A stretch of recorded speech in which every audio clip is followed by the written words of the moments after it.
দাবিতে বৃহস্পতিবার দুপুর 2:30 নাগাদ আলিপুরদুয়ার জেলা প্রশাসনিক ভবন ডুয়ার্স কন্যায় বিক্ষোভ দেখায় সম্মিলিত কেন্দ্রীয় বাস্তুহারা পরিষদের সদস্যরা।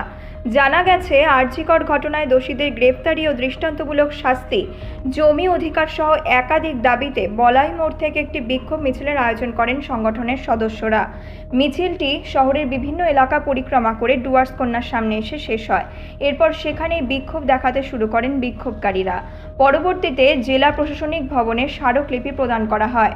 শুনুন এ বিষয়ে সংগঠনের আলিপুরদুয়ার জেলা কমিটির সম্পাদক মৃণাল সেনগুপ্ত কি বলছেন।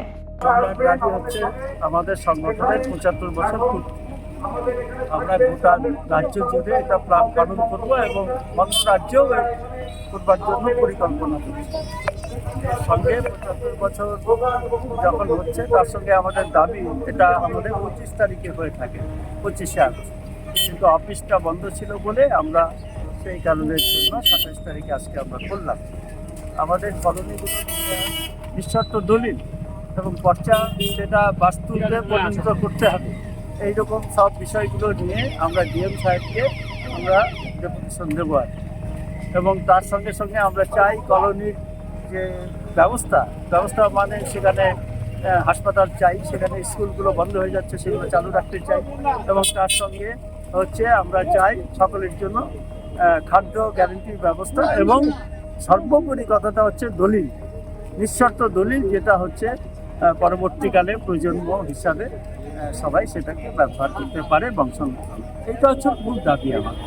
এই দাবি নিয়ে আমরা আরজিকরের বিষয়টা আমরা আমাদের ফ্লেক্সিতে লিখেছি, আমরা খুব আপনারা জানেন আমরা এখানেই সংযাপন করলাম, এবং আরজিকর এই যে তিলোত্তমা মারা গেল, মহিলা ডাক্তার মারা গেল, আমরা ধিক্কার জানাচ্ছি এই সরকারকে। কেন এখন পর্যন্ত সন্দীপ ঘোষ তাকে গ্রেপ্তার করা হলো না? সিবিআইও টালবাহানা করছে।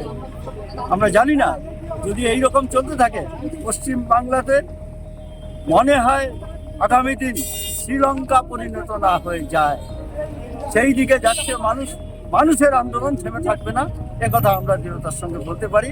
আমরা দোষীদের শাস্তি চাই, নিরপেক্ষভাবে চাই, মানুষের দাবির সঙ্গে মিল রেখে আমরা এই কথা আবার একবার জানিয়ে এই সরকারকে ধিক্কার, এই সরকারের বিরুদ্ধে জনমত করতে চাই।